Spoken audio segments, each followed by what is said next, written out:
And I was just telling Tracy where we were 5-6 years ago in this work, maybe where some of you are right now in your communities and the prevention work that you're doing.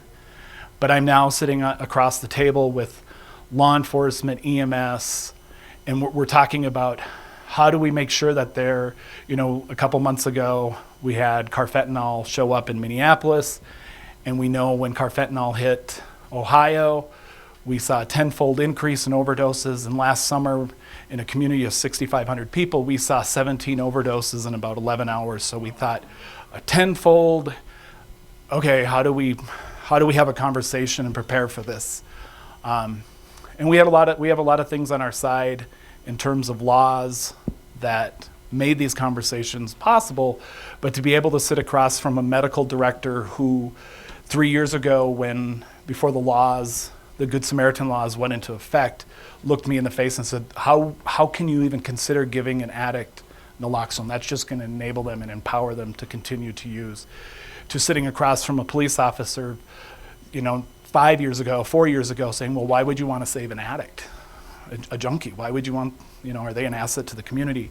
To now sitting across from all of these players who have an entirely different perspective on all of it. And we've seen some pretty amazing things happen, including being able to cache several hundred units of naloxone in the event of a mass casualty and disaster. And not that we want that to happen, but as a group of people, we've all made that commitment that none of us want to go home and have to come back on Monday morning and saying, damn it, why didn't we, or darn it, why, And so so you'll hear throughout my presentation, I may make some references to that work. I'll provide some material that comes from SAMHSA and other federal agencies that is available to your programs and to the groups that you guys work with, and hopefully kind of paint a picture of some areas where you can work together collaboratively to address these issues in the name of prevention, because I think prevention oftentimes doesn't have enough emphasis, and we're always in that reactionary role with what we do. So that being said, I believe I have to show this and make sure everybody understands that what I say does not necessarily represent the views and policies and positions of SAMHSA or the United States Department of Health and Human Services, and this is part of SAMHSA's Center for Application and Prevention Technologies trainings.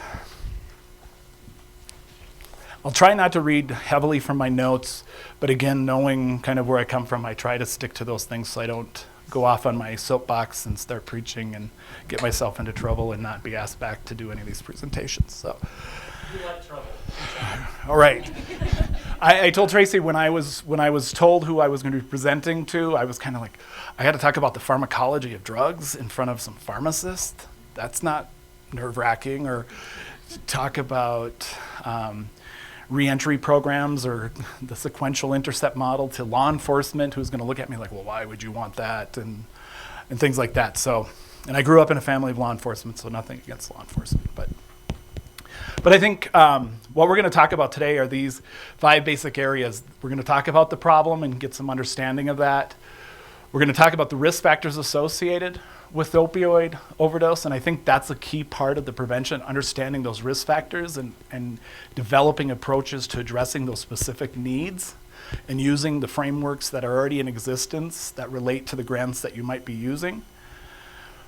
Strategies associated with the opioid overdose, and I'm going to focus a lot on this piece, the special considerations for rural communities, because I think where I'm from, and I imagine flying into Laramie, I believe this is a pretty rural state, just like Minnesota, maybe North Dakota as well.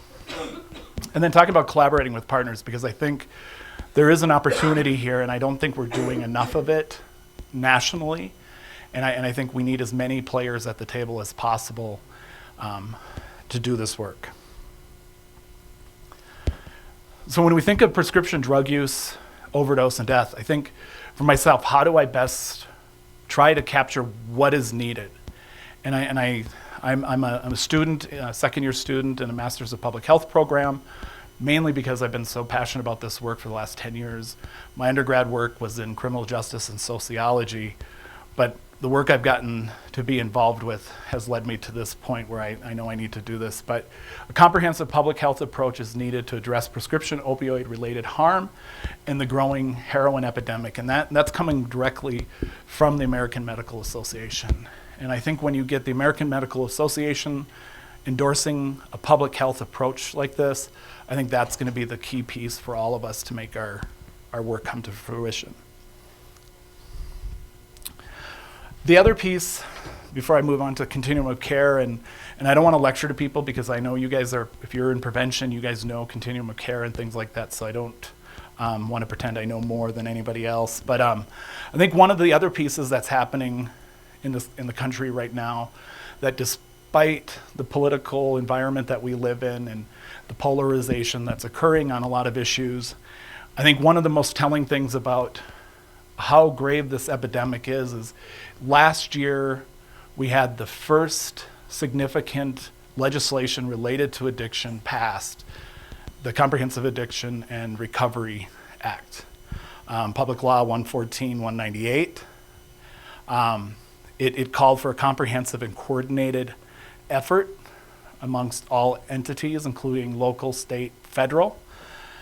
And the thing that really sticks out to me is that it was a bipartisan effort. In states across the country, this is one of the issues that is bringing the political divisiveness stuff closer together, because I think it's impacting everybody. And we saw 94-1 in the Senate on the vote, and 400-5 in the U.S. House. And without getting into politics, we know that we haven't seen anything like that in quite a long time happen. There are some pillars to this that you will see and be referred to throughout the presentation, and I think that's the thing that I think is going to give some hope to people who have been struggling and wondering where these resources are going to come from. But it does call on,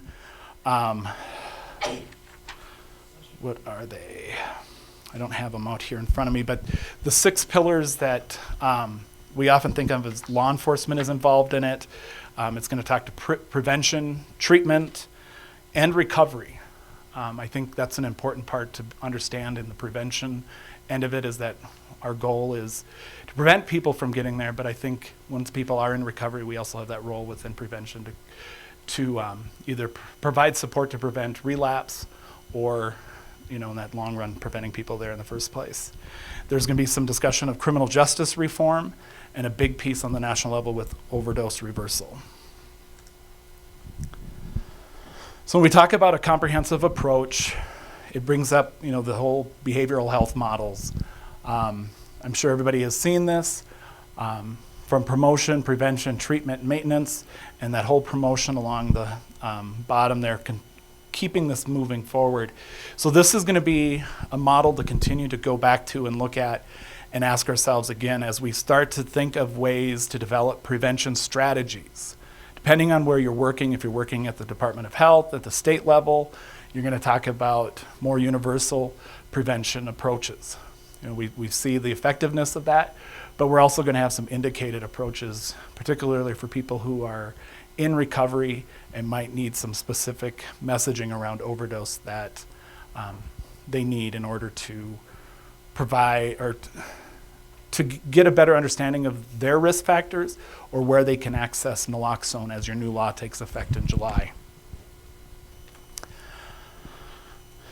Let's see. So that's a tricky button. Sorry about that.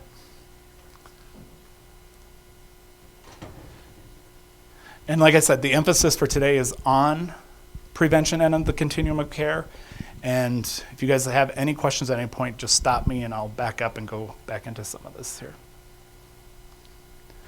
So these are some of the resources that are available in Wyoming. I'm not going to go into each of them, but is there anybody here who is working under the first Strategic Prevention Framework partnerships? Does anybody want to just give me a snapshot for those who might not know, or do you guys all know? Well, as we're going, does everybody in here know each other real well and know what everybody's doing in terms of their grants? Because I think that's one of the key things of tearing down these silos, especially. There are So maybe just in. What? I had to do IT work, and now you want to. Just maybe just a quick, like not an elevator speak, maybe even a little bit shorter, but just so that others that are doing prevention work that think, hey, this might be an overlap, because that is something that we found is that there are a lot of people doing a lot of work that we didn't think were really, interested in what we were doing, and we're now realizing that a lot of us were doing a lot of the same work and spinning our wheels because we didn't have the right resources. So. I'm not sure why I got voted to this, but so most of the, I'd say the vast majority of people in here work on a community prevention specialist or on a coalition. So they all work on the PFS, whether they realize it or not. Wyoming PFS targets both underage drinking and prescription drug abuse, or opiate stuff, and it follows the SPIF model. And I'm not beyond that because there are some people here maybe who don't know what PFS is. Small smattering, are there? And the Partnerships for Success requires the state. And it's really just more of the public health model that we've been doing for a while in Wyoming. Requiring you to go through the SPIF model, doing an assessment, a strategic plan, implementing evidence-based strategies, and things like that. When we got the PFS in 2015, our communities had just completed a needs assessment strategic plan. And it's been since then really just integrated into the system. And so it's not been a project where everyone's like, wow, we're doing PFS, we're doing this is it. We've also gone through budget cuts lately. And so the PFS is really the bulk of the funding we have to do substance abuse. Anything else you need to add? Does he want you to go down the line? Do you want me to? Yeah, You take the next two and I'll take the bottom three. The prescription drug overdose or the opiate grant doesn't involve a tremendous number of people here because it's about getting naloxone in the hands of first responders. And so in Wyoming, it won't go out to coalitions and prevention specialists and things. But it really is a lot about getting people trained to use naloxone, getting out there. In the next year, we currently have about 1,500 people who can. And now. 500 Yeah, so about 1,500 people can do naloxone now in Wyoming. And next year, we're going to have another 2,500 added. and even more beyond those. And we've been working on that. That's about training initiatives and stuff like that.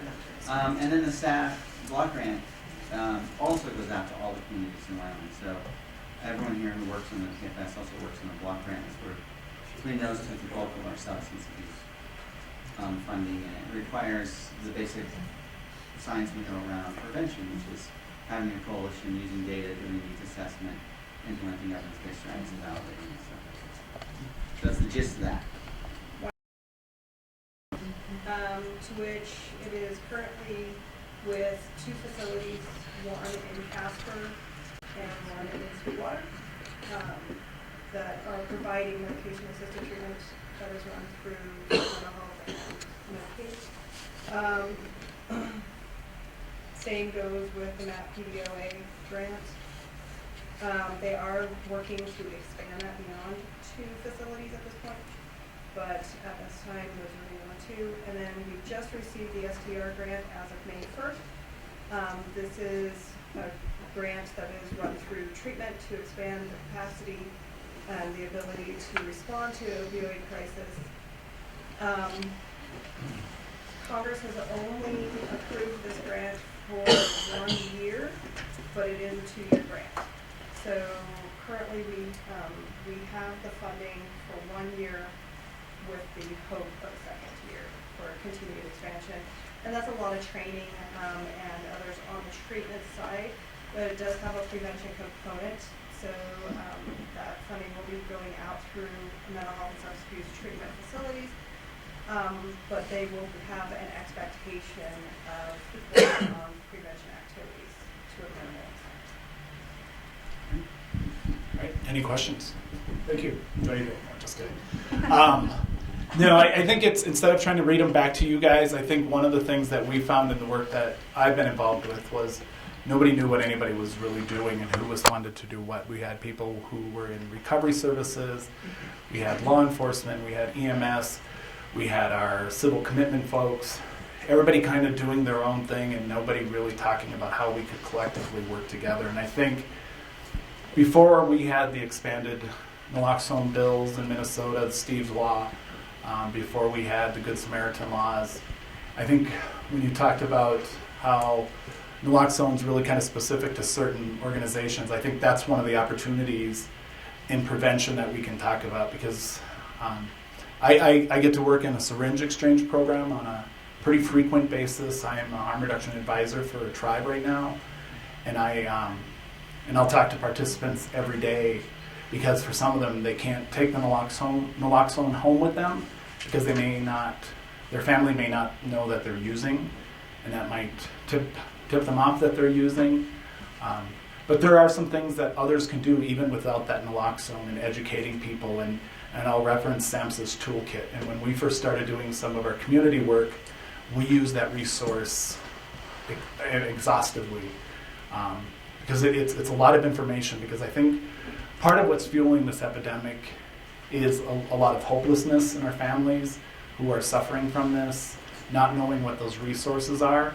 And we forget to rely on some of those things there, that even if we don't have what we really need, there are some things we can do. So I would just challenge people to maybe reach out and find out how they can help promote the naloxone programs and what's going on with that and where they can go. I know that when we started doing some of our work, we worked heavily in trying to identify those providers and pharmacists that were doing that third-party prescribing that I believe the law in Wyoming will allow for in July 1st, I believe, right? All right. I think I read some on it, and I know that in Minnesota, like I said, I can go into like some crazy details, but Minnesota's law has been written so broadly that if you came in, I could sit down. I don't even need to know your name. I just need to believe that you're over 18. I have no requirement on what needs to be trained other than the same kind of components that your law has, that I have to, how to recognize, how to respond, and to encourage people to get medical help. But I can legally transfer that prescription to you through standing order. And so in just shy of 2 years, in a community of 6,500 people, we have dispensed over 900 kits just through that kind of process. So again, I can go on those things and say, this is what we get, but I think there were a lot of things that we did before that to address the realities of what's going on with overdose, and particularly for our families. So we're going to talk about the problem on a couple different levels. We're going to talk about the pharmacology of prescription drugs, and like I said, this was one that really had me kind of nervous, because talk about stimulants and depressants and all those things to pharmacists can be a little nerve-wracking. The history of opioids and heroin use, the rates of opioid and heroin use in the communities, and some of the factors that are happening that have kind of created this very unhealthy cycle where we're seeing within that. We'll talk about disparities, stigma, and myths associated with that, because I think that's one of the most critical pieces to understanding how we can develop prevention strategies, to really understand who's marginalized, who's disproportionately affected, so we can go back to that continuum of care and make sure we have the appropriate strategy in place. Before I was asked to do this presentation, I had never used these words in conjunction as much as I've had this last week, the non-medical use of prescription drugs. For you guys are in prevention, I know that we go back and forth with substance use, substance disorder, opioid use disorders, and with the new administration, we're seeing some of that language being changed from the federal level and things like that.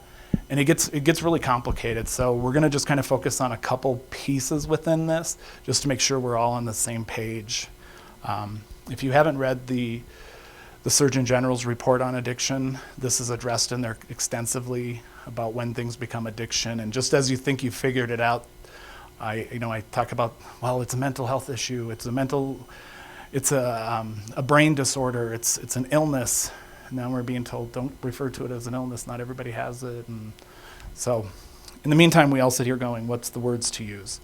So we're going to focus mainly on prescription drug misuse and non-medical use of prescription drugs.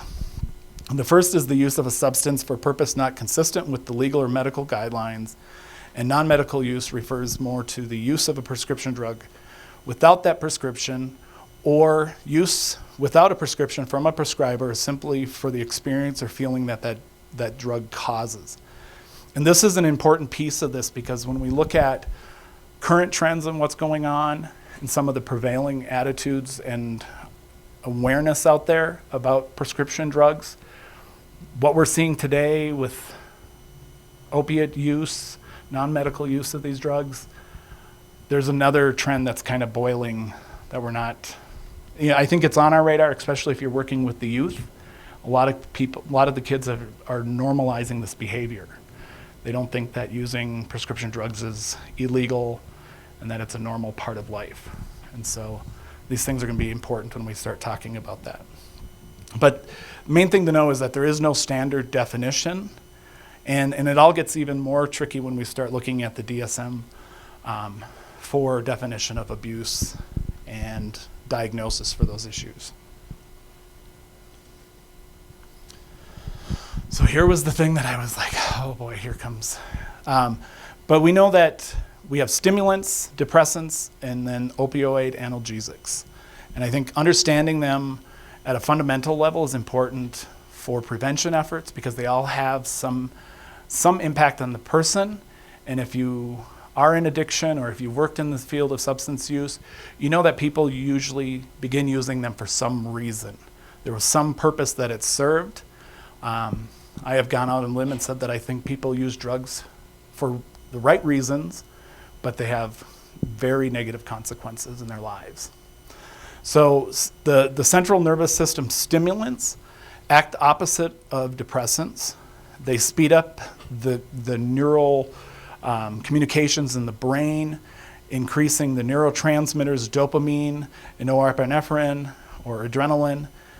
Most of you know that that's that reward, that cycle of rewarding somebody for something.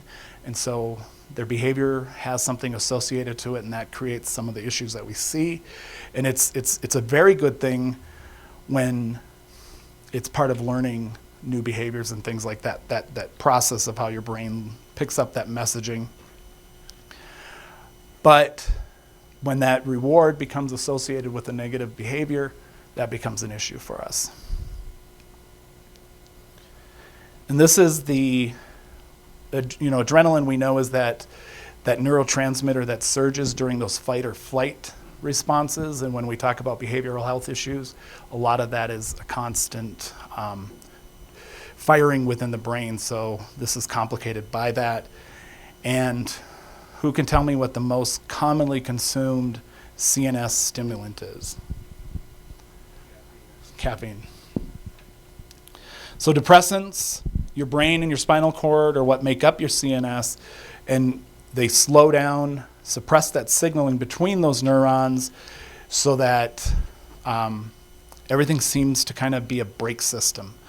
So when there's a lot of gamma aminobutyric acid, or GABA, in your system, it tells your body to slow down and you become drowsy. And in a pharmacology way, that is something you need from time to time when people have some issues, mental health issues, what have you. And the most commonly consumed CNS depressant is alcohol. Right. See, you guys are so much easier than pharmacists.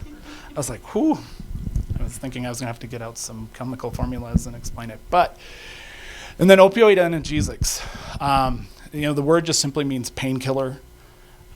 They're intended to treat pain, and some theories out there about why this has taken hold in some communities, particular communities that have high rates of disease, high rates of trauma, things like that, is because it does kind of calm and take care of some pain, whether that's a physical pain or a emotional pain, what have you. So this is something that was concentrated into opium hundreds of years ago for recreational and medicinal purposes. Heroin is of the same origin, and I know that when I first started talking about this in community, I was always confused about when to use opioids, heroin, and all those things, and so there's some basis for that.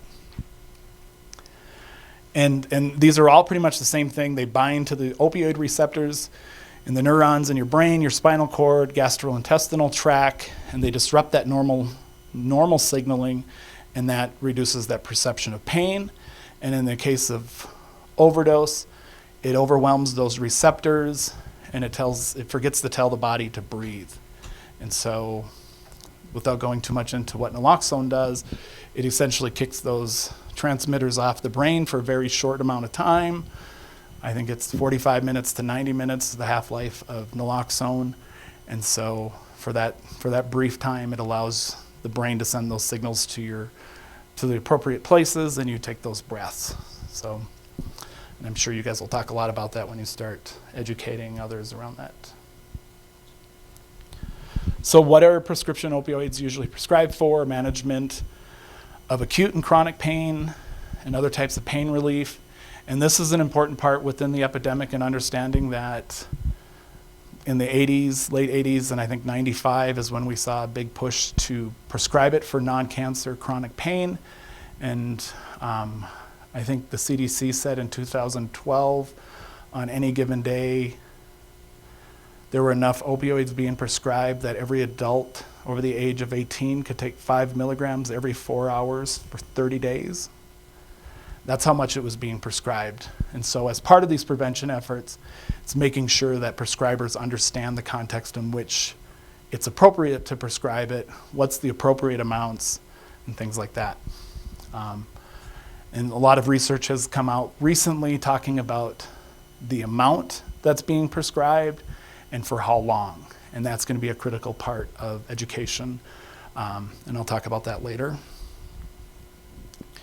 The examples are hydrocodone, like Vicodin, oxycodone, OxyContin, Percocet, methadone, codeine, tramadol, what have you. The side effects: nausea, sedation, drowsiness, depressed respiration. Again, this is why it's a big issue with overdose, particularly if there's fentanyl or carfentanil in the system. It overwhelms people. And again, back to that point, if you don't have naloxone, there are some strategies you can use in educating people about their risk factors for overdose if they don't have naloxone available. And withdrawal symptoms. For those working with the MAT, I know you guys probably know this more than anybody else, that there's a very incredible, intense discomfort, physical pain, and an emotional fear of withdrawing from these drugs when you've been on them for a very long time. And I know that some of the work that I've seen around even the MAT patients, that when they think that they have to go a day or two without getting their daily dosing, that they start to panic.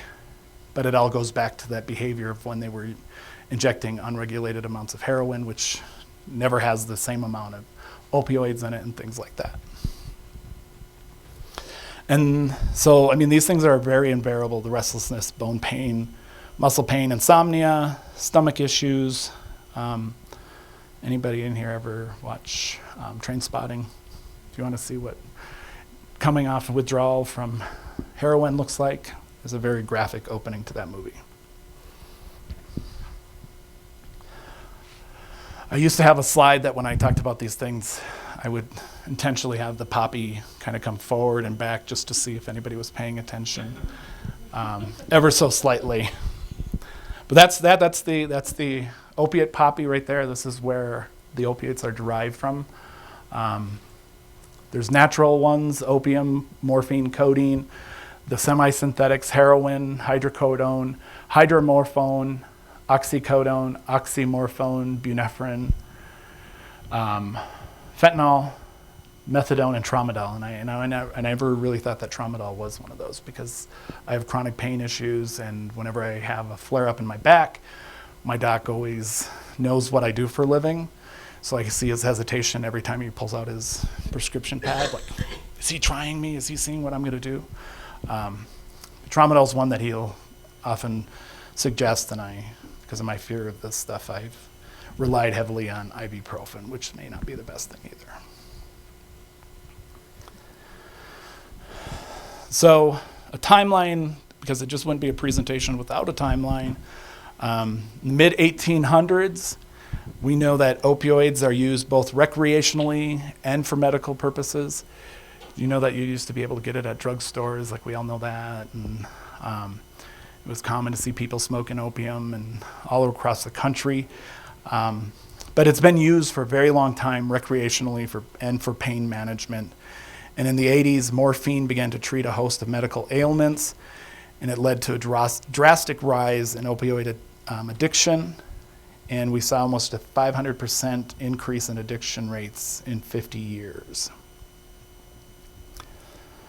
And so community work, we'll often say that this isn't a new epidemic for us. It's just in a different context, far more available, and a lot of other things that confound the issue. By the 20s, the use of opioids were stabilized, in part due to improvements in public health, pharmaceuticals, and medicine. I think about this time, shortly before this, you guys know that Bayer aspirin, they essentially were the first to synthesize the chemical formula for heroin. That the word heroin is actually based on a German word for heroes, because when they tested the drug, they used it in factories, and the people who were taking it felt like heroes. So that's where. So if you look, Bayer, you can see Bayer heroin, which they may not like me promoting or talking about, but. Between the 40s and 60s, we saw a rise in heroin use. Specifically within the urban minority populations. I think that's an important thing to also point out, because when we start talking about prevention strategies, to understand how it affects different communities is key to developing those right approaches. And in here also around the 60s, towards the late end of the 60s and the early 70s, we also had a large number of people returning from Vietnam who were addicted to heroin as well. The CDC has some information that talks about that, and one of the things that I hadn't heard was that there was a large number of Vietnam vets that were routinely sent back to Vietnam to withdraw from heroin. It was a common practice within the military. So if you ever get time to go to the CDC website and dig around, you can find that documentation. So we start seeing in the 80s, like I said, the increase in prescribing for chronic pain, rather than just for that cancer-related pain, and that's a critical component of the new CDC recommendations for prescribing of opioids, and how we assess who should get them and who shouldn't, and it's going to be a critical piece of the prevention strategies. So I'll kind of go through these a little bit faster. OxyContin became available in '95. That was a very critical piece of this epidemic. It was an extended release version of oxycodone. After that, we saw a lot of new versions of the opioids, and with that, we saw a huge increase in the expense of educational campaigns on recommending the use of oxycodone and other drugs for chronic pain. I don't know, you can't watch TV today without seeing something and thinking, oh my gosh, I think I have restless leg syndrome or something. Again, a big piece of that universal, those prevention messaging that we can do, because when we talk about risk factors and protective factors, talking about that issue is a key piece. By 2012, we begin to see that drastic increase in both misuse and the non-medical use of opioids, which have led to where we're at today when we talk about the national overdose rates. I know for us in Minnesota, we can see in 2010, 2011, with our initial prevention efforts around prescription drug monitoring programs, we saw prescription opioids drop almost completely down in our admission statistics in both medical, in the emergency rooms, into our jails, and to treatment programs. But we saw, it was just, You saw prescription opioids go like this in around 2010, then you saw heroin go straight up. And I don't think you need to be an epidemiologist to understand that there was something that kind of significantly happened in that piece. So as we look at this timeline, I think these last two are probably really critical right now, particularly for rural communities to be focused on.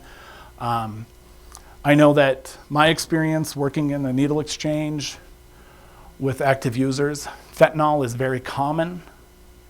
And some will say that it's not that fentanyl's in the community that's creating the new increases in overdose. It's the infrequency of how often it is there and how tolerance goes up and how tolerance goes down. And again, that's another big piece of education for active users if you're working with them at that level, or if you're working with families who have members within there that are struggling with addiction or misuse of opioids, educating them on some of those strategies. And again, I think this is where I got to be a little more careful, because I could maybe say something that I would say in a needle exchange and I probably wouldn't say here. Is there any questions on any of this so far? Am I boring you guys to death, or are we okay? So in 2014, I think this is one of the most critical pieces, is that the CDC has finally listed opioid epidemic as one of our top 5 public health challenges.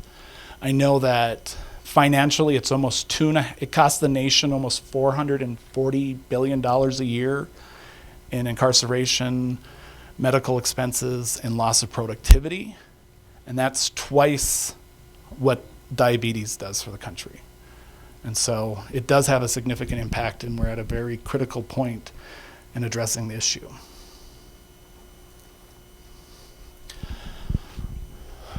In doing any kind of research around this, there's so much data out there, you don't know where to start. What paints, the most, kind of dramatic case to talk about this as a crisis, as an epidemic. I know that when I was growing up and going through driver's ed, driving without seat belts and automobile accidents were always, that was the number one cause of accidental death in the United States. 2014, overdose from prescription drugs became number one. I want to say in 2014, I think there were about 50,000 people who died overdose, with 60% of them being prescription drugs. So it's not just in the illicit use. There's all kinds of statistics. And again, that's a big piece of your prevention messaging, knowing what's going to speak to the audience that you're messaging. And again, with efforts to prevent, we've seen increased prescription drug monitoring programs. And while those have expanded and we've seen some of those rates go down of prescription drugs, we've seen heroin rates go higher. And those trends are not consistent across the United States. We know that in the Southwest, that it's still prescription drug abuse. The Midwest and the Northeast are hit heavier with problems with heroin, because we've got border access. The Midwest, we have the I-35 corridor from Mexico. Cartels can get the drugs in. So there's a whole piece around that. And I think in a few minutes you'll see a slide that kind of shows how this has progressed in a really rapid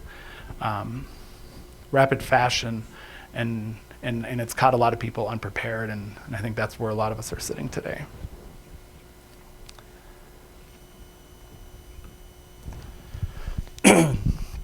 Again, I know that some people think this is just a trend.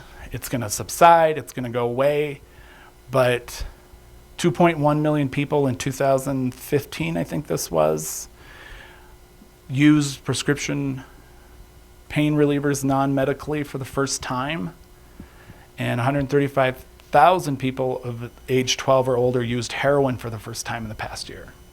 It's a large number of people using drugs non-medically, as well as abusing them.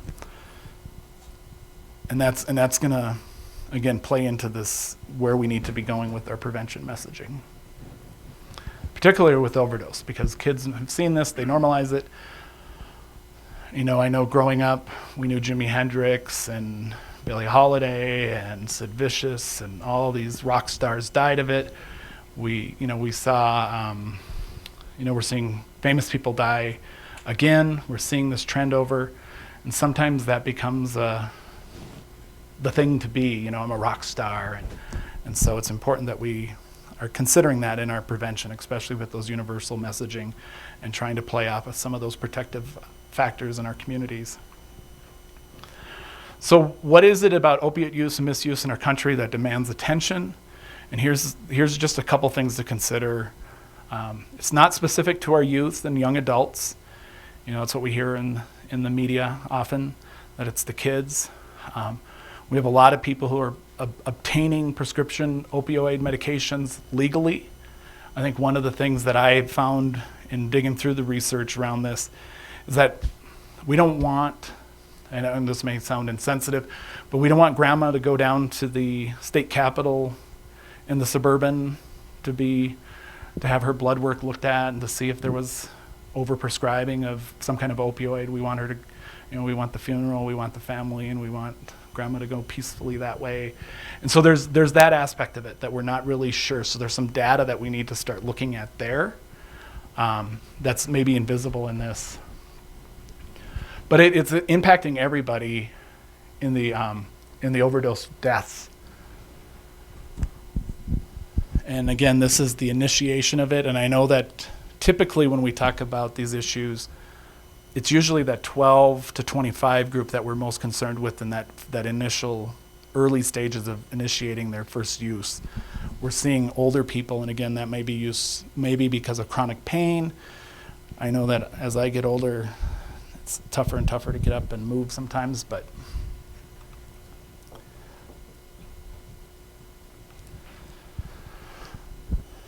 so this is from the Prescription Drug Use and Misuse in the United States survey from 2015, why people were using pain relievers.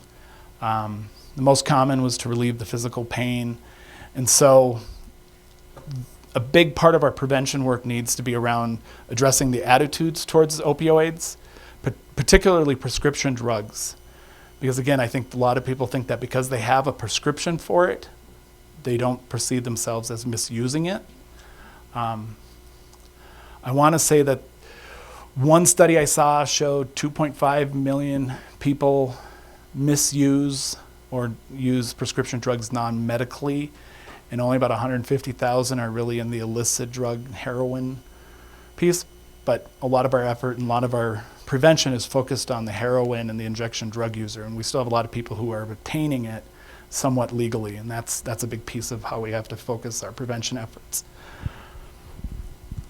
I know in the older population, some of the work that we've done around prevention work for overdose has to work with home health nurses who work with the aging population and helping families understand. So going into the community and talking to family members who are older, who have their big pill box, and understanding what's all in there. If they forget or think that it's okay to double up on they might be getting a low-dose tramadol for some arthritic pain. They may not understand that because they've got pneumonia, or they're just getting over pneumonia, that that little amount of opioid might be what it takes. And for anybody who understands what happens during an opioid overdose, it's not that dramatic, like we see in the movies in the emergency room.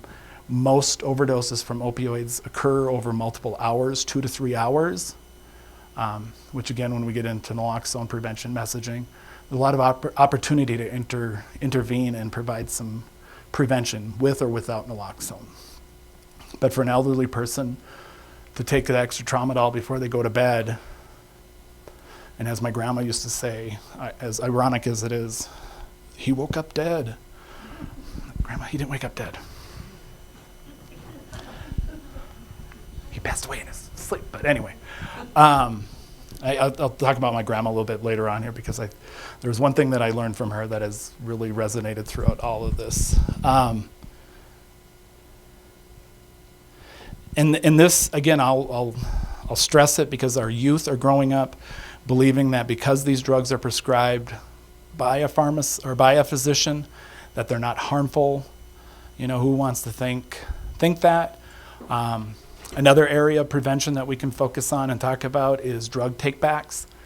The National Institute of Drug Abuse talked about youth, and over 50% of the kids who were in those earlier slides who initiated prescription drug misuse on the national level, over 50% of those kids said that they did it because they were simply available. It wasn't because they were peer pressured into using it. It's just they were there and they didn't think they were wrong in taking them. This here map is probably one of the best representations we can see of what's happened with the overdose epidemic right now that we're facing. It has shifted. You can see in 2004, the Appalachian area on the East Coast, in that area, was heavily impacted with overdose deaths. And then kind of some spatterings. The red represents the highest impact. And just for a point of reference, I'm going to see if this works. I never use lasers because I can never get them to work. Oh, there it is. If you can see this little red county right there in northern Minnesota, that is where I work now. We have the highest overdose rates in the state of Minnesota. We have the highest Hep C rates for people under the age of 30, which tells us there's a lot of people sharing syringes. And now to make it worse, we now have the state's highest gonorrhea and chlamydia rates in the state. Kind of a perfect storm waiting to happen on that prevention scale. So again, I'm in a very unique position to get to work with, and very fortunate that I work with providers, law enforcement, who understand that this is a very complex issue. That overdose deaths is a part of it, but it's interconnected on a public health level to a lot of other issues. And so the treatment approaches that we're using with MAT, particularly for pregnant mothers, things like that, have been a critical piece to trying to change that strategy. But in just 10 years, large portions of the country are now experiencing high rates. And I'm bad at the map, but I believe we're somewhere in here, right? Further down here? All right, see? Good thing I'm not driving. So I'd be in Canada in a couple of hours. So this is going to change your approach to prevention, because there are some issues within rural communities and access to naloxone and who responds and who's going to be the first there, and how we look at educating people. And this again is one of the same kind of maps where you can see, with opioid pain relievers are prescribed. In 2010, it kind of leveled off. And what was it, a 13.5% increase in 5 years? But from 2010 and over to 2000, we saw a 248% increase in the last 5 years. And I'll say that one of the key pieces that we used in our prevention work was to look at our intakes into treatment facilities and things like that, and look at some of those trends to see which communities or which segments of the communities were being disproportionately affected by these with these rates. And this also, we'll talk about when the protective factors and things like that, and strategies with supply and demand. For 40 years, we've had a very heavy focus on disrupting supply, and not a lot of work in the demand for it. And that's what you guys all get to do.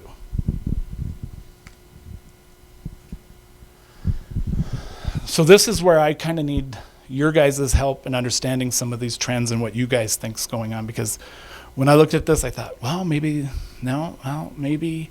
And it's kind of hard. It's hard to figure out. And there's a lot of data out there. There's a lot of information. And you never know really where to begin. But 2009 to 2010, Wyoming was pretty neck and neck with the state, or with the United States, in non-medical use of prescription pain relievers. But then we saw in 2011, 2012, and 2013, Wyoming changed? What do you guys think that is? Was it just prescription drug monitoring? So I think that was going on in 2007. Do you guys know anything that started then that may have?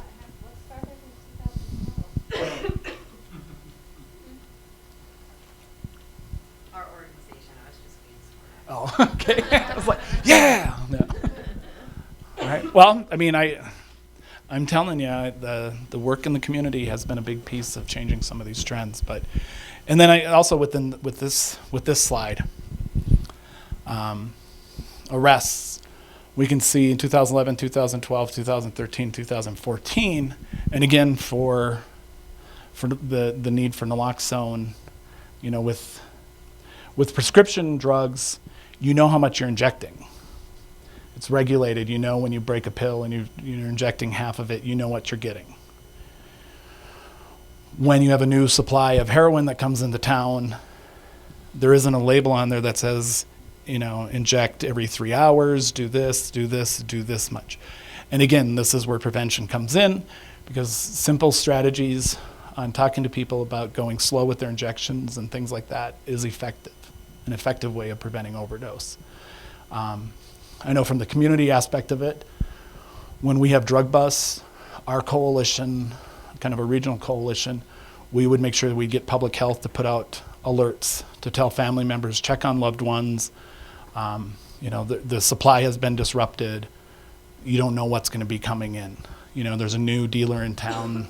Those are things that aren't necessarily taught through SAMHSA and other organizations, but it's part of that messaging. One of the things that I heard at a national presentation when they were talking about opiates was that you get a lot of copycat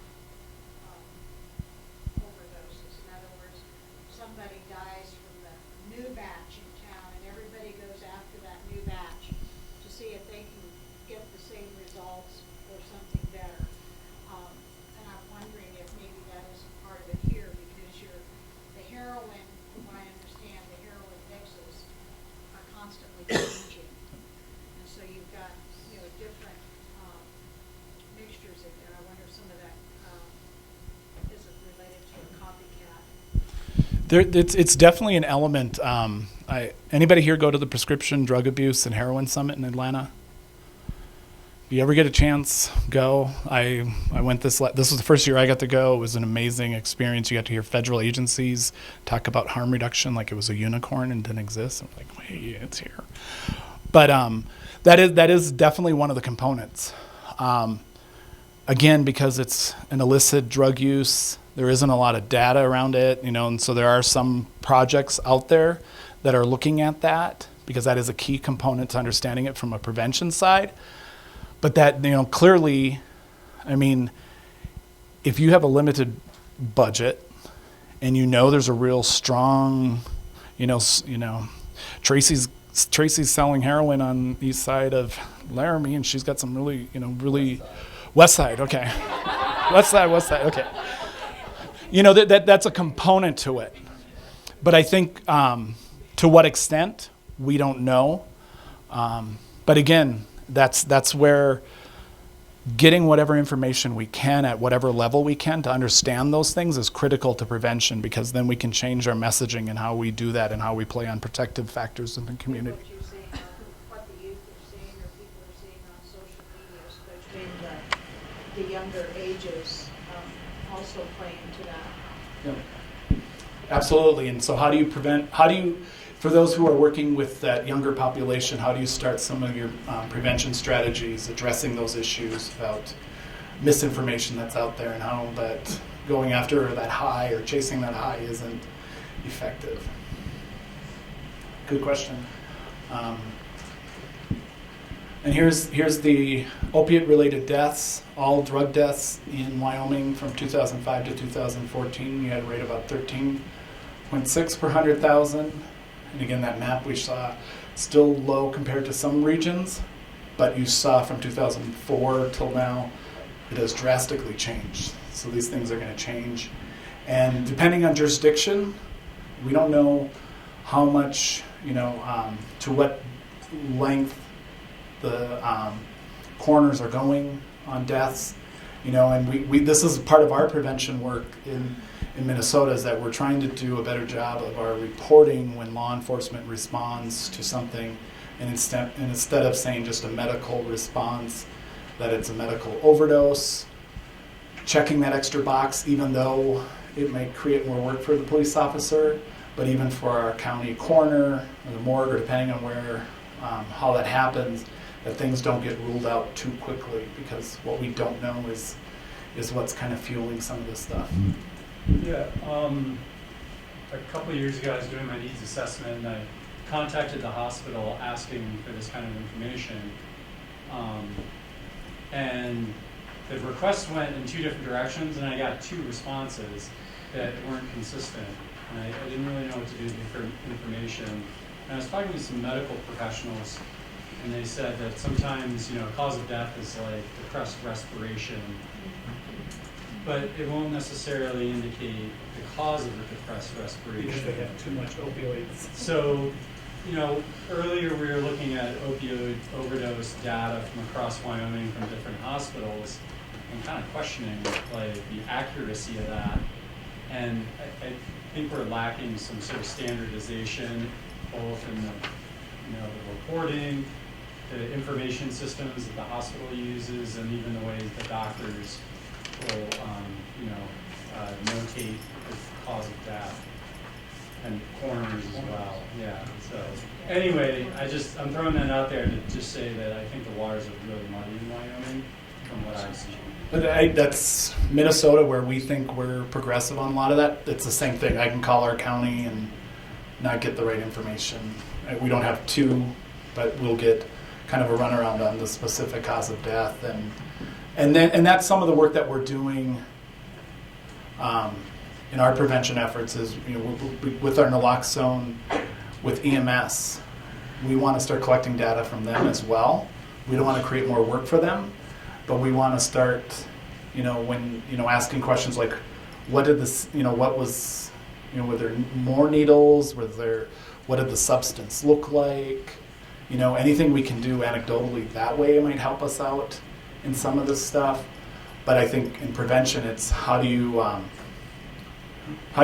partner with the right people to say, we need to fix that because we need a more accurate picture, and we need to go further. And we had this just recently in Minnesota, where Wednesday afternoon, because of the work that some people I've connected with in the metro area, we've been panically, like, we don't want carfentanil. If it hits, we got to be ready to go. And on Wednesday afternoon, medical provider at the county hospital in Minneapolis sent out a message to some of the folks he knew and said, confirmed carfentanil death in Minneapolis. It took 36 hours before that messaging got out. So even, so we can talk about prescription drug monitoring, but I think that's another one of those avenues in prevention. How do we make sure that we're getting the right data? Because this doesn't always paint the best picture. And how do we know that we're investing the limited dollars we have the right way if it's something else that's unrelated? Thanks. And then my representation of living in the rural communities. We all wear suits and push rocks around, right? No, but we do the rural impact. There's more and more evidence that is showing that rural are disproportionately affected by the opiate epidemic as well as the overdose for lots of reasons. Per capita, chronic, because working on ranches, working on farms, and working in some of the jobs that people in rural communities do isn't the same as somebody who works in a high-rise building downtown. Is it Cheyenne? Do they have high-rise buildings? I always tease my brother because he always teases me because he goes, you get to work inside in air conditioning, and he's more of a construction labor kind of guy. Sorry, but I mean I think you can't discount that's a big piece of this. We know that the rates show higher death rates related to that misuse. And again, we haven't really pulled that apart to really look at it, but you could venture that it has something to do with how far apart our emergency rooms are, You know, like I said, it takes 2 to 3 hours to die of an opioid overdose. When you live in a metro area, a lot of opportunities to get to an emergency room. But if you live in a community that doesn't have a hospital or an ambulance service, you could be looking at several hours before anybody does show up. I put this up here because I think it's still one of the areas in prevention when we talk about stigma. A lot of people are still struggling with how to design prevention for pregnant mothers. It creates a whole new area of prevention work. And in rural areas, we're seeing the highest number of neonatal abstinence syndrome. We also know that a lot of people are showing up to deliver babies and they haven't received any prenatal. So when we talk about prevention efforts, there's another community or segment of the community that we need to make sure we're thinking of, particularly in the rural area, because 91 to 92%, depending on who you ask, might be a little bit higher, of our treatment facilities are located within urban or suburban areas. And for states like Wyoming and North Dakota, I think North Dakota, is got 3 centers now that are doing methadone or Suboxone. And I know that the people that were talking about MAT are gone, but do you guys, she said 2, are they all located?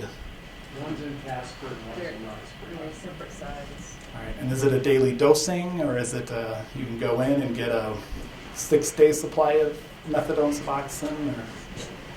Rob, do you know? I think in Natrona at least, at the facility there, they can get a week's. So for rural communities, particularly if you got to make that trip, 3-hour trip, again, within your overdose response and when you're thinking of prevention, that's a critical piece because that person can't make it, stumbles, falls out of their relapse, or they relapse. That we know that people who relapse or are newly released have the highest risk of overdose because their system, their tolerance has been kind of stabilized, and they go back to using, and then again you go by from Tracy on the west end of town, and Tracy's cut something else in it because she couldn't get to her dealer, and a whole host of problems. So I think disparities are important to understand, and it's not to say anybody's more deserving. We could talk for hours about health equity. We know that we have state laws about parity and leveling some of these issues, things like that. But I think in terms of prevention, it's better for us to talk about which populations report higher rates of prescription drug misuse, which populations bear the greatest burden of consequences from the misuse, and which populations have the greatest rates of risk factors. And then in using that continuum of care, or those strategic frameworks, prevention frameworks, that we do the right types of assessment and figure out what's the right balanced approach. How do we collectively work to have the greatest impact? And so I know Tracy gave you guys a handout earlier on. This is information that when I looked at it at first, I kind of scratched my head because it says being male is associated with increased overdose risk and risk of opioid abuse and dependence, and being a woman, rates are growing faster, so things are changing.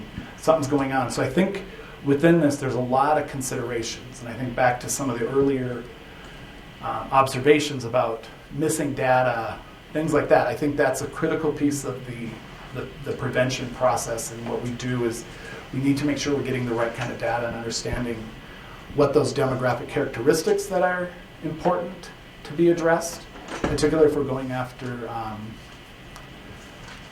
more of the indicated prevention approaches, or how do we build in some universal messaging as we go forward. So I'm not going to read all of these numbers or read all of this, but we know that gender, age, race, and geographical location definitely, through the research shows, has an impact, and there's association for greater risk depending on different variables. We know that under your for status, your socioeconomic status is important, and that can be anything from access to treatment and supportive services and things like that. You can go to almost any level on that spectrum and identify reasons why socioeconomic factors are important. When you look at what fuels addiction or substance misuse disorders and things like that, there are a lot of barriers to care, and stigma and things like that are important, but also housing, access to adequate housing, being a vet. You know, we have a lot of marginalized homeless vets who are missing the types of service that they need, and we know that, you know, we could spend all day talking about all of those issues, and it's just important to go in and dissect this and know the audience that you're working with. And when we talk about opportunities for collaboration, how do you find that partner who works with this population or with that population? Are there any tribal programs represented in here? Anybody who works with tribal programs? I know you guys, there's one tribe in Wyoming, I think, right? Two? Okay. There's the Eastern Shoshone and the Northern Arapaho. Okay. Crow. Well, Crow and Sheridan County, Okay. but as far as like the established reservation, there's the Cinder River Reservation that houses both the Northern and Eastern Shoshone. Okay. We have court supervised treatment courses. They do. Okay. And you know, and sometimes, you know, looking at those partnerships, I know that those aren't always the best partnerships, but I know from our experience in Minnesota, it's the tribes that have our tribe that I work with now, as a disclaimer, not promoting them, but we actually have developed some really innovative approaches that the state is actually looking to us to now share with everybody else, because we have some unique situations where we have third-party billing under, you know, federal law. Some tribes can create their own federal billing systems for services provided. So we've developed a whole array of services without any federal dollars, just with some initial startup money and things like that. But the point being, not to advocate for any particular group, I think when you look at all of these and you look at status and demographics, I think it can open the door for some potential partners in collaboration, particularly because there's such strong association with increased risk for overdose deaths. This is important in your prevention efforts. Words have power. It's more than just mantra. It's you know, we see this all the time, and I think as part of prevention work, we got to challenge people when they use language like this and remind them of their professional ethics. You know, I hear a lot of time that, oh, his urine was dirty. I'm like, oh, you're a medical provider, and it's either reactive or non-reactive. I don't think there's like dirty and clean and urine.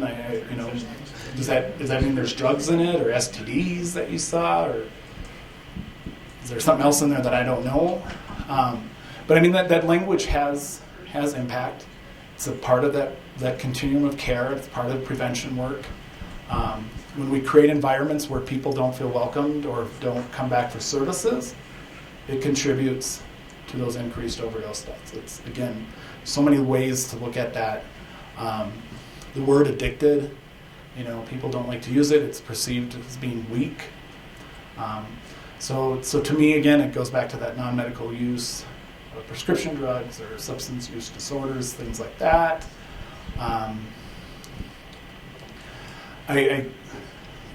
This was one of the things that just the other day I was working with an active user who came in, and I'm part of a drug task force. I'm part of the Blue Ribbon Commission.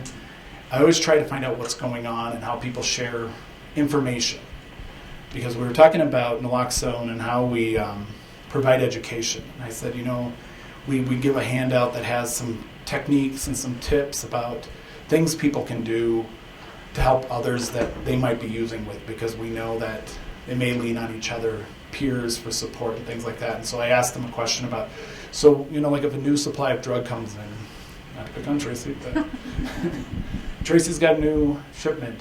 Do you have others that go to Tracy that you know that would tell you that it was stronger?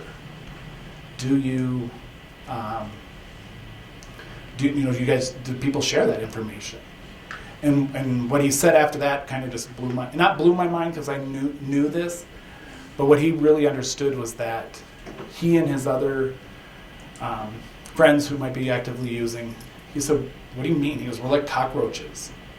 We find out that the drug is there, we go, we get it, and we scurry back and hide because the community doesn't want to see us. Nobody wants to see us. We go back to our dark little holes and hide out.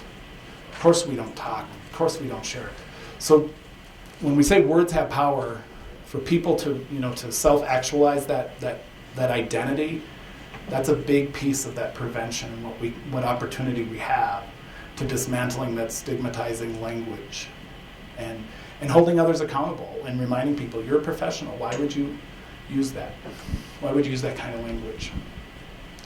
But just as a useful information that you may never use again. Does anybody know where the word junkie originated? How that became part of the injection drug? When heroin in the 20s was popular in New York and other big urban areas to support their habits, a lot of people would go to junkyards and take things, metals and things like that. So that's where that word junkie came from. The other thing I think that is important from my experience in Wyoming is that there is pretty much very little, if any, understanding of harm reduction and how that can be helpful. We tend to have a kind of, for somebody to get treatment, they almost have to be arrested. And I think that really does limit us in terms of how we approach some of this from a perspective, especially if somebody's already using. Absolutely. We will touch on harm reduction in a couple slides. And again, this is why I think I was given a slide deck and said stick to the messaging, because I firmly believe in harm reduction. It is evidence-based, and on my personal side, afterwards, if you unpack, there's, and again, like I said, at the Prescription Drug Abuse and Heroin Summit, to hear SAMHSA, to hear a majority of the entities talking about harm reduction, for me, was very, it gave me a lot of hope. I know that the people that I was there with have been involved with a lot of that work, but to hear that as a more mainstream approach, and again, it's part of words have power and how we educate people about what it is. I just finished a 2-day training with some nurses, and we described the theory behind harm reduction. And one of the nurses came up to me and said, "Hey, if somebody had told me this 3 years ago, I would have wanted to been part of you guys' work 3 years ago, but I just thought you guys were harm reduction and you just enabled people." So it's an important part of the prevention, that continuum. We'll talk about that, but absolutely, I agree. But now I want you to know, so we are done at 4:30? Oh, you are done at 4:30? Yeah, so Okay. I just wanted to make sure you get through what. I'll really go was through as quick as I can, and I'll stick around if people have questions. Perfect. And I apologize. I was told to speak for an hour and a half, and then half hour for Q&A. Oh. So I'm looking at my slides going, let's go a little slower. Just kidding. So I kind of woven a lot of this in there because I think it's important that the risk factors and strategies associated with it are things that we encounter every day. They're part of all these things. It's all interconnected, and we know these things. The demographic risk factors and risk factors across multiple levels. We know these things about protective factors and at what level we need to address these issues and what do they look like. Societal influences on the perception of risk, overprescribing of opioids at the community level. When we talk about protective factors, if we could create prevention strategies that talk about the overprescribing, but then that opens the door to how do we talk about the underprescribing.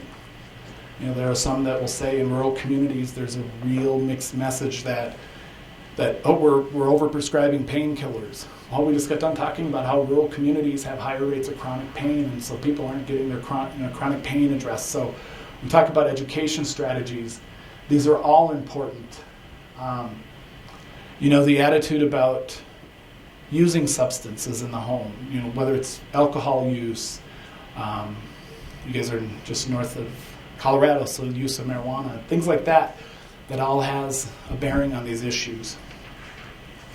Talking about the individual level and what's the right amount of dosing for somebody. Studies show that if you get more than a certain amount of milligrams of opioids in a certain amount of time, you're almost 80 to 90% chance that you're going to become addicted in a very short time or become dependent. Again, see, I'm using that word and I shouldn't be using addicted. And even those factors about experiencing non-fatal overdoses. And there's the word harm. It's coming, I promise. But these all speak to different pieces of the puzzle, whether it's supply and demand. And I think for prevention, just like all these other continuums, it's important to talk about them hand in hand. We need to address supply, but if anything we know about a capitalist society, as long as there's a demand, there's always going to be somebody willing. And that's one of the things I think that's emerging from some of the work that's being done right now, is that we have law enforcement from the federal level to the local level where they're understanding that this is highly complex and that for every dealer they take out, there's 3 that pop up. You know, and I'm preaching to the choir for folks in prevention. We know that if we can prevent certain things, there wouldn't be a demand for it, and it would be easier to get rid of dealers in our community.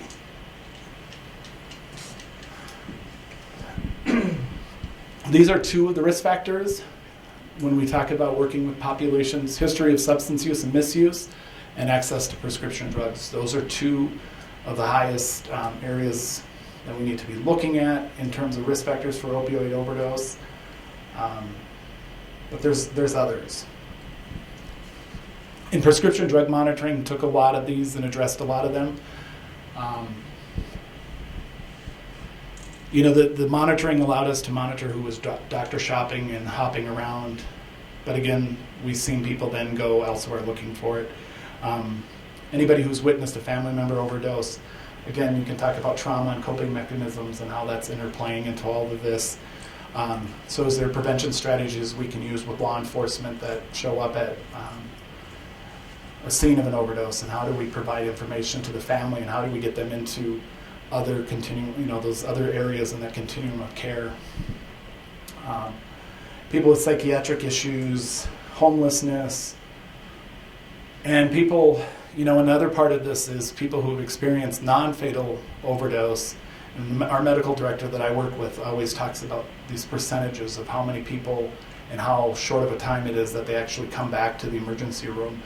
So how do we, with this increased access to naloxone that's going to happen in Wyoming, how do we make sure that emergency rooms are part of that prevention strategy and messaging and sending people home? And how do we educate family members who have kids that are, have suffered a non-fatal overdose and say, you might want to go, and here's 3 pharmacies that are participating in this program. Or here's a provider in your community that we know. Those are all part of that prevention continuum.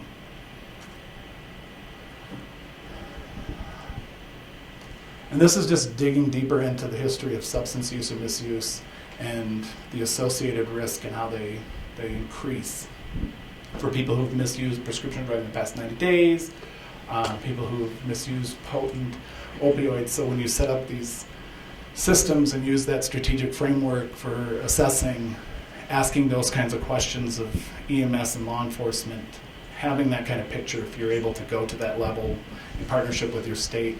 I know in Minnesota we're just beginning to have that dialogue about digging deeper into what we can find and how do we use that to inform our prevention work that we're doing in the rural communities that we're working with.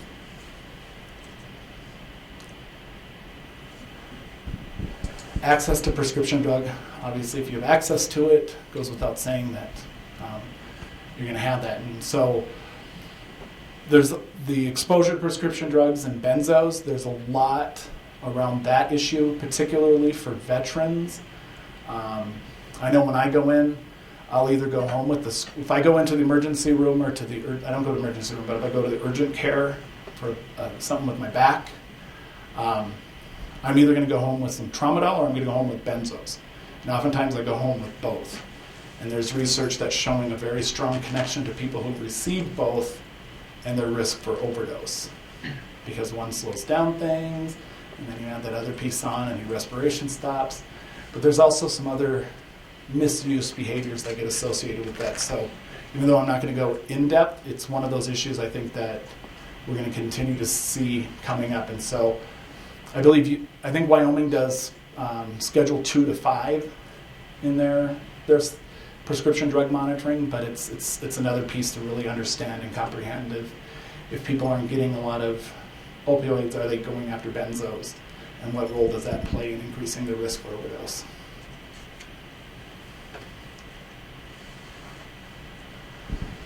So these are protective factors. So if prevention messaging can be focused around higher perception of harm, educating people on what the risk factors are if they go to the west side of Laramie, parental disapproval involving those kinds of messaging, and then just community norms that disapprove of non-medical use. Like I said, kids overwhelmingly assume that because it's a prescription drug, they're not. So how do you create a universal messaging around, even if it is in a prescription bottle, it's wrong to misuse that.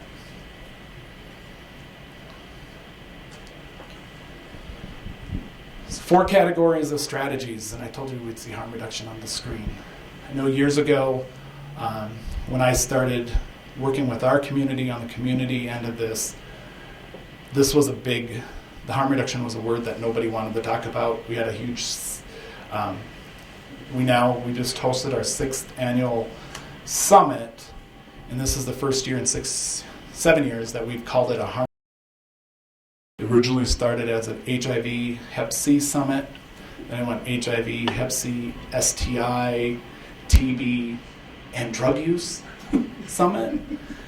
To, I think in our 3rd year, we introduced harm reduction as a concept, and 150 people sitting in a room, dead silent, nobody would say anything while the guy was walking around talking about harm reduction, the theories behind it, and we've now evolved to where harm reduction is not that word we don't speak, people understand it, but again, it's part of that messaging and strategies.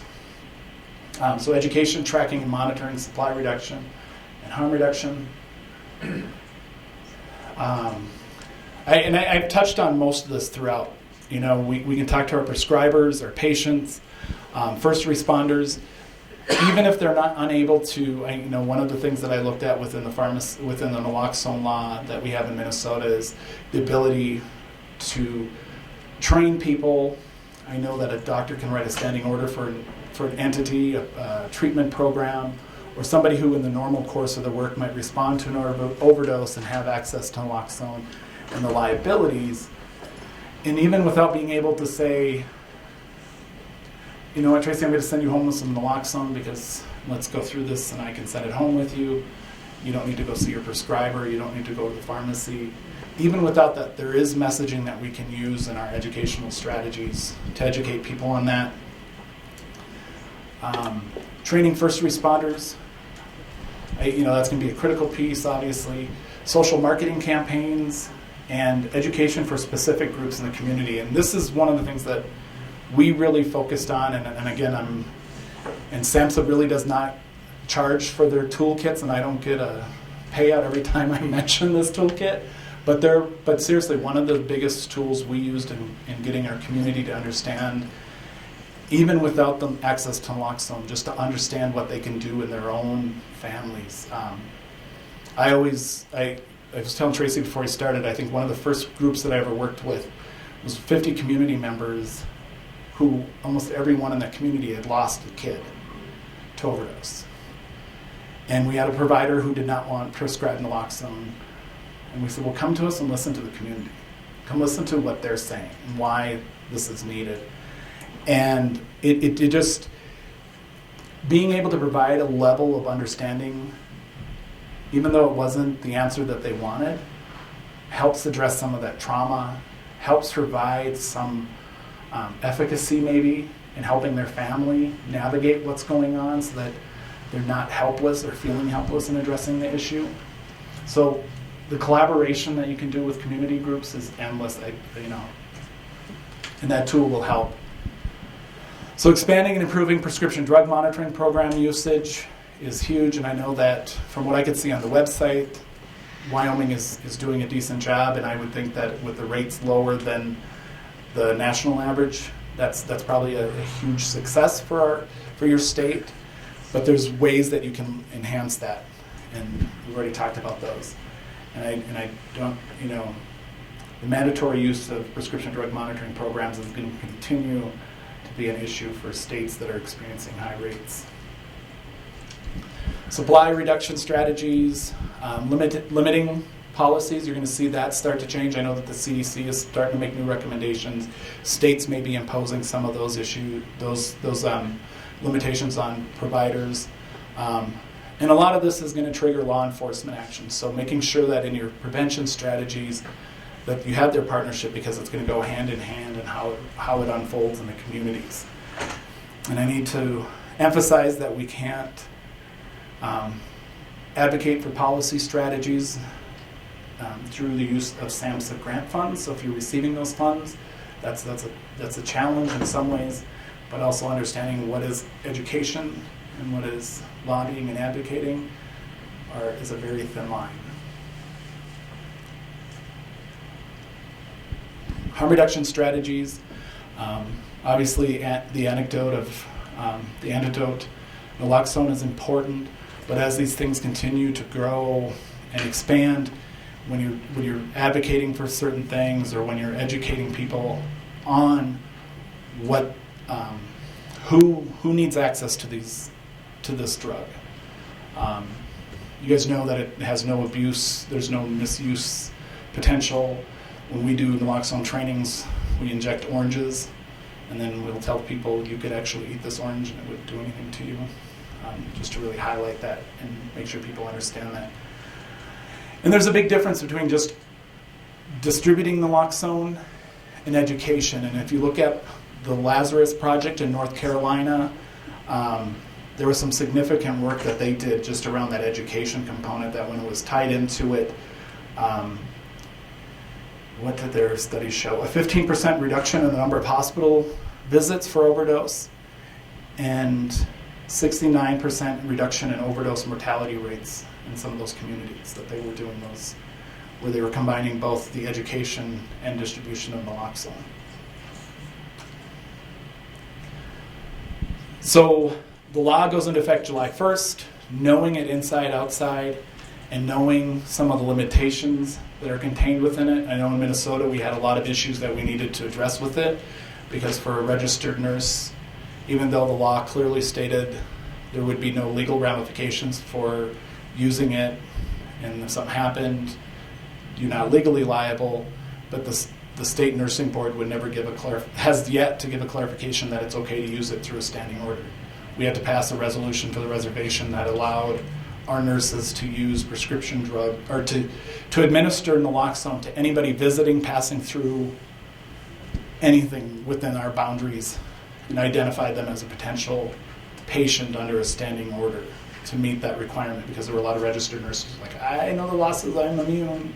So it's understanding the law, making sure everybody who is impacted by the law, that they know where their immunity and all those things, where they're at risk or where they're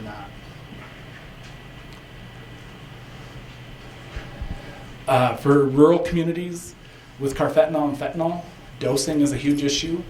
Do ambulances have enough on hand? When I talked about mass casualty planning, our ambulances carry 10 units. And what we saw in Cincinnati and other areas with carfentanil, we knew in a very short time that those 10 units wouldn't be enough. When people have overdosed from some of these new forms of fentanyl that's being cut in, people are reporting having to use 4 or 8 doses of naloxone. And when you're 3 hours from an emergency room, or 2 hours, our ambulance is prepared and have that there. So those are all part of that, those considerations. And this is, the law is going to change, and I think these slides were kind of prepared in advance. And so there's a part of the prevention you can do in educating family members and others where these providers are, which pharmacies are participating in it, which providers, where can people go, are important to build into your messaging. because harm reduction programs are rare in rural communities. Networks, social networks amongst drug users are difficult to find and access. Smaller communities amplify the stigma, and this is one of those kiss and kicks. Asking for help with an addiction or with substance use in a small community might be tough, but you also have that protective factor that there might be more support because you are a close-knit family or a community. And so when you develop prevention strategies, how do you use that? You create awareness around stigma and then talk about and highlight the protective factors as we as a community can change the outcomes. I'm getting all dramatic, sorry. But conducting outreach strategies, loved ones, responding, law enforcement, asking them to carry cards that talk about this. So when they show up in somebody's home, handing that to a mother, emergency rooms, handing out brochures. Here are treatment centers. Here are resources and support in your community. Let's empower people to become part of that active role in prevention. And I think I front-loaded a lot of this in understanding special considerations, but who can respond most quickly? It's going to be your law enforcement. So do your law enforcement agencies know all the ins and outs of naloxone? Or do they have misinformation? There are a lot of federal resources, and I'll show you those in a minute.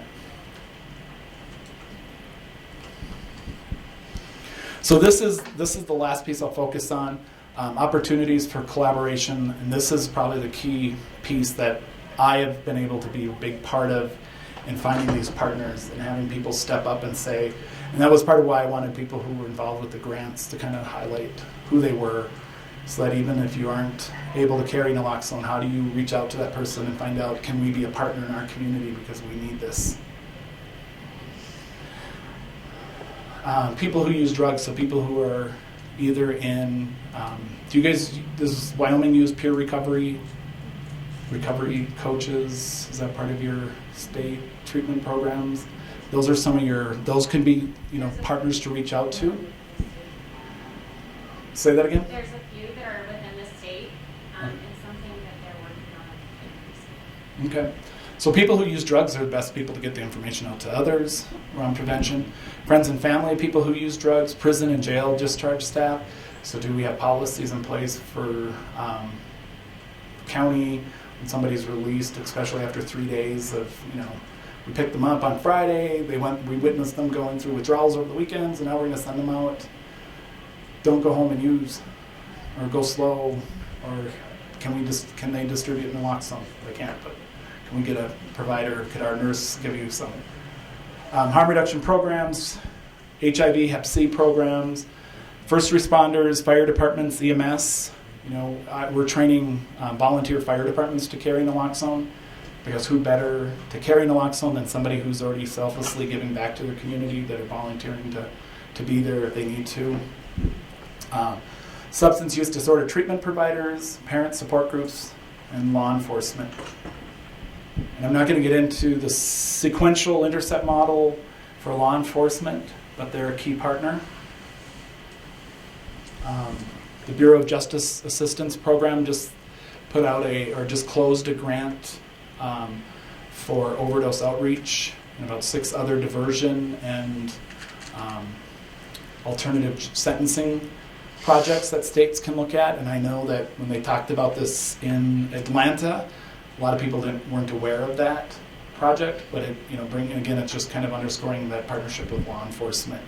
And this is much similar to a lot of the things that SAMHSA is involved with. It talks about prevention, treatment, and recovery, and it's at what point can we engage and maybe divert them from further involvement with law enforcement and get help for maybe the behavioral health issue. So look at this if you can. And under CARA, these are the comprehensive addiction recovery. These are some steps that they'll be taking on the national level, expanding treatment alternatives.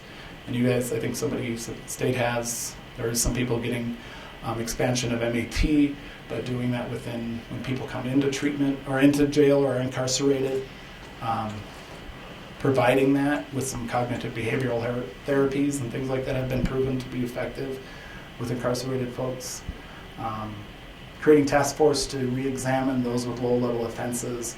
And this is one of those pieces that I'll close with is that I think law enforcement is at this point of where they're seeing opportunities, but veteran treatment courts, because we know that there's a disadvantage.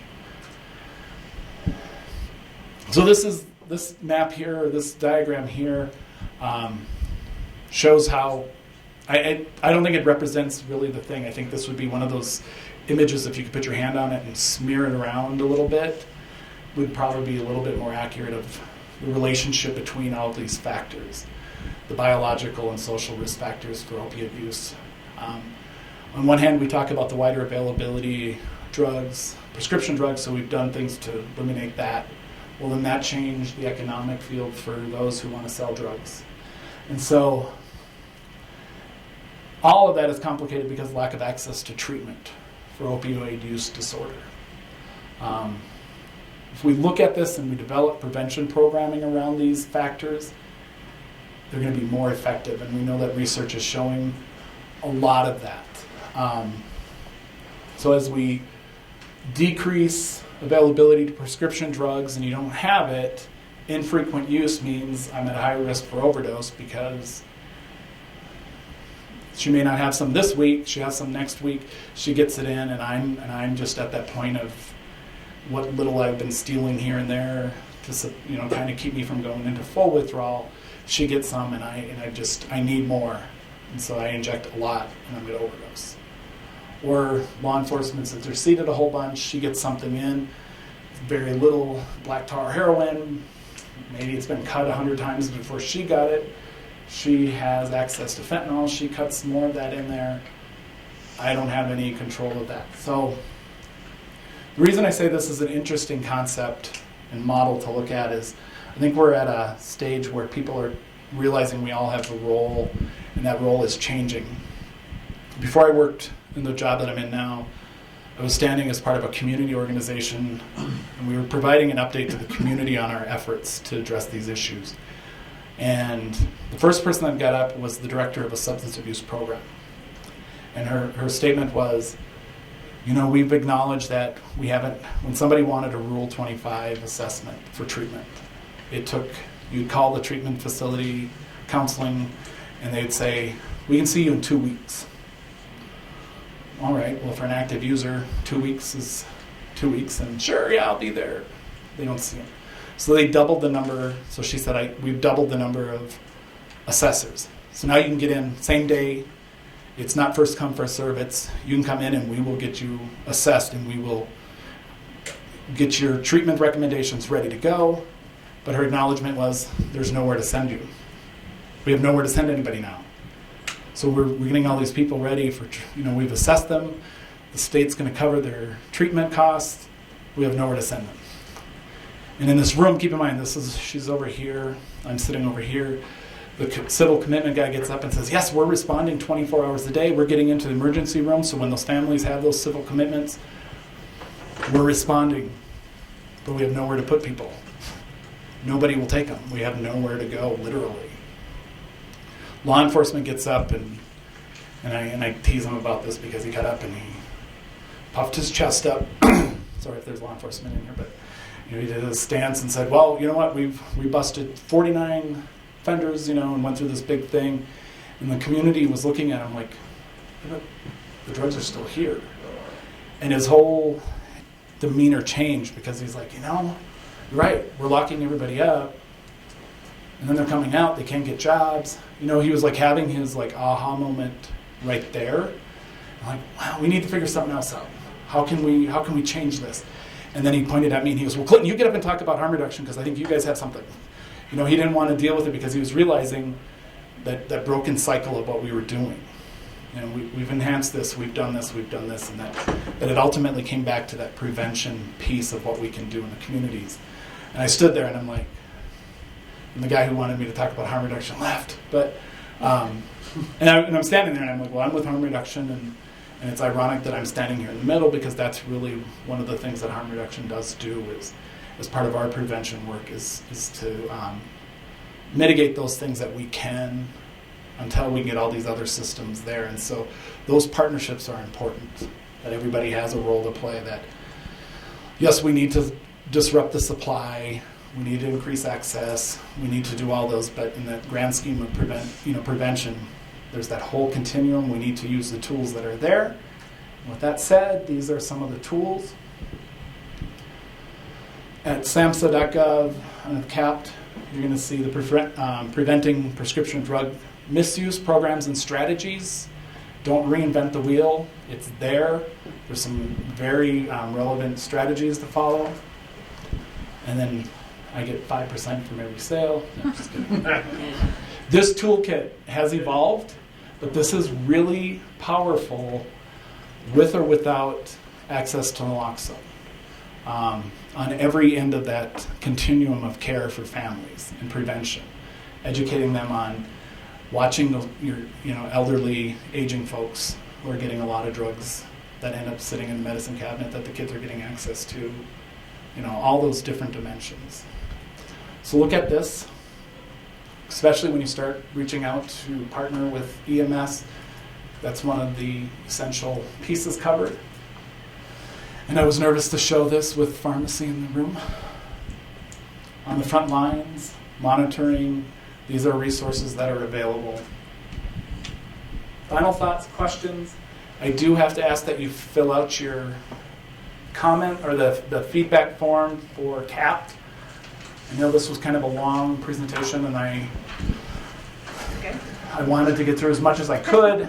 I was given a lot of material to cover with the understanding that I had 2 hours to do it. So, and if I was redundant, I apologize, but when you start dissecting some of the federal resources, sorry, my cut. No, you're fine. Thank Okay. you. And I think Clinton, some of it is that we are so new to what we're even going to do around prevention that we may not even have the questions to ask you. And so all of today, this whole afternoon has been about opioids and what we know and what we don't know. And so this has been really informative, and we appreciate you coming all the way out here. So quick presentation. I'm passionate about it, and following this slide deck and coming out here and speak. I mean, I presented a whole other slide deck when I was asked to do this, and we're federally funded. It's a SAMHSA project, and it's got to follow these pre-approved and not that they're different. It's just there's other approaches I think that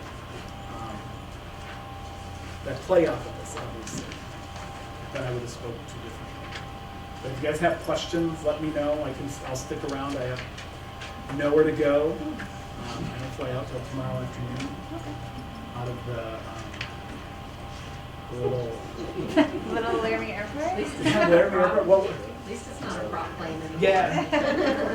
I flew into Nantucket, and I think they're only about the same. But pulled up and I saw some tractors and stuff. I'm like, wait, did we sign up a farmer's? Well, thank you. Thank you guys.